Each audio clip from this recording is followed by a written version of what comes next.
In this video, I'll be showing you how successful people make decisions. So the quality of your life is determined by the quality of decisions you make. If someone is progressing at a faster rate than you, it's not because they have more time. Everyone has 24 hours a day. It's that they are able to spend their time on activities that are yielding better results. Ultimately, they're making better decisions about what to do. So how do you know where to spend your time, or how do you know how to make good decisions? Well, you need a framework, and most people don't have a framework for making good decisions. They take each new decision as it comes. However, what I've learned after studying many successful people is that they all have a specific framework that they use to make decisions. By doing this, they're able to shortcut their decision-making process and increase the likelihood that the decision they make is going to be an effective one. By doing this, we're able to reduce emotion and improve logic, which ultimately leads to better decisions. So in this video, I'm going to be breaking down what that mental framework is, as well as giving you 3 mental models to use when you're facing decisions. And as a bonus, I'll be giving you 3 things to avoid when making decisions, which if you're not avoiding them, may be keeping you stuck. So the framework for making good decisions is quality data multiplied by mental models. And so to break that down, quality data means how good is the data, or how good is the information you're using to make good decisions. If you don't have high quality information, you can't make a good decision.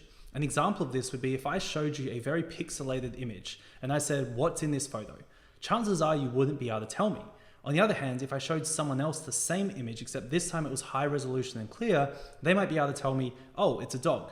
So they were able to make a better decision, not based off being more intelligent, but because they had higher quality information. And so the first thing to understand when trying to make decisions is, how good is this information? And is there a way to improve the quality of data that I've got? You can't make a good decision with low quality data.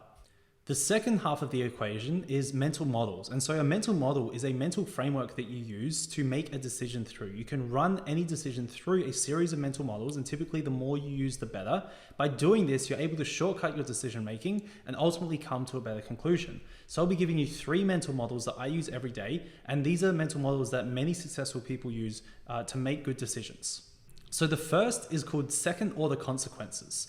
And so second order consequences talks about when you're facing a decision, don't just think about the immediate first order consequence. Think about the second, third, and fourth order consequences of your decision. An example would be if I decided to eat pizza. The first order consequence would be that I eat something that tastes good. However, the second order consequence is likely that the next day I'm going to feel bad. I'm going to feel sluggish and tired.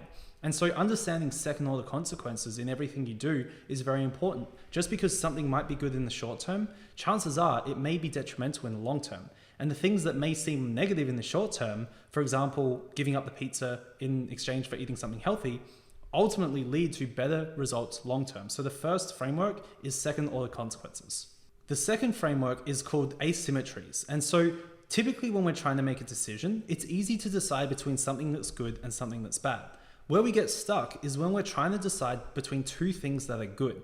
And so an example would be, let's say you're trying to grow your business and you're trying to decide, should I post on social media or should I write an ad? Both of these things could be seen as beneficial. However, only one of these things is the most beneficial. And so the thing about decisions and the thing about time is that if you're spending time on one thing, by default, you're not spending time on everything else. And so just because something is beneficial, if it's not the most beneficial thing that you could be doing, it may actually be slowing you down. So to go back to the example, if I decide to spend an hour doing a post on social media, that post may get seen by 100 people. On the other hand, if I spent an hour writing an ad, that ad might be seen by 1,000 people every single day. And so looking for the asymmetries is ultimately looking at what has the smallest input for the greatest output. So in this example, they both have the same input. They both have 1 hour a day put into it, but the output is 100 people seeing the post on social media versus 1,000 people seeing the ad every single day. So when you're facing decisions that are both beneficial, you want to look at the asymmetry. Which input is going to give me the greatest output? And if you're spending your time on things that are beneficial, but are not the most beneficial thing you can do, it may be slowing down your progress. The third mental model is called first principles. And first principles is breaking things down to the most fundamental truths. And this is an incredibly useful mental model to use.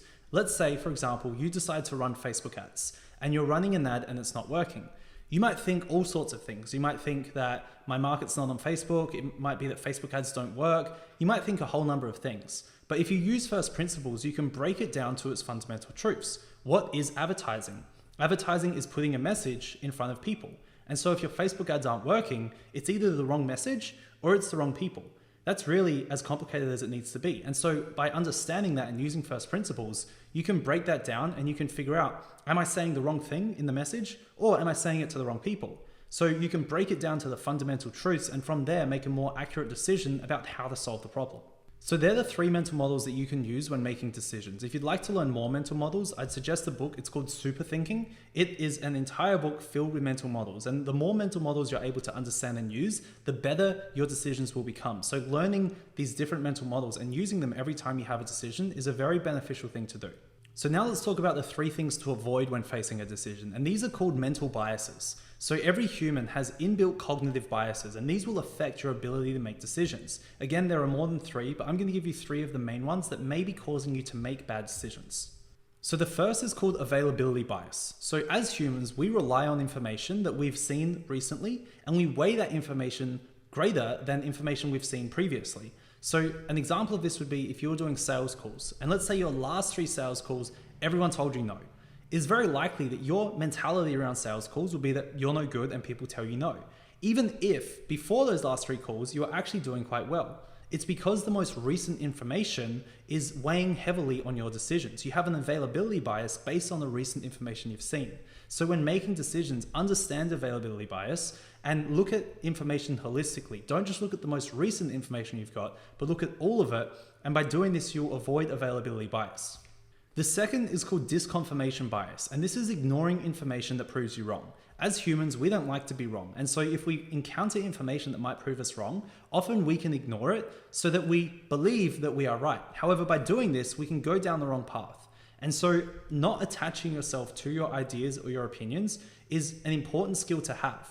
If you want to test a new idea or test a new strategy, remove yourself from that strategy and look at it as a third-party thing. It's completely outside of you, and then you can see if it's working or not. Often what happens is we have ideas and we think that this is a really good idea, even though there's information that's saying it's not. This is disconfirmation bias, and so it's really important that we avoid this to avoid costly mistakes and spending time and effort on things that aren't actually moving us towards our goal. The third mental bias is called loss aversion. So as humans, we get more displeasure from losing something than we do from gaining something. And the ratio is 2 to 1, which means you would rather not lose $10 than you would gain $20. So understanding this when you're making decisions is really important because sometimes we will sabotage our ability to succeed because we're trying not to lose something we already have. So they're just 3 of the mental biases. There are a lot more. If you'd like to learn more about them, I suggest the book Poor Charlie's Almanac by Charlie Munger. It's a great book and it covers over 21 of these mental biases, which you can learn more about. But ultimately, that is how you can make better decisions. Number 1, make sure you're getting as high quality data and information as possible. Number 2, use mental models to run that information through to come to better conclusions. And number 3, avoid mental biases, which could alter or affect your abilities to make effective decisions. If you enjoyed this, be sure to let me know in the comments below, as well as subscribe and like, and stay tuned for more videos like this coming soon.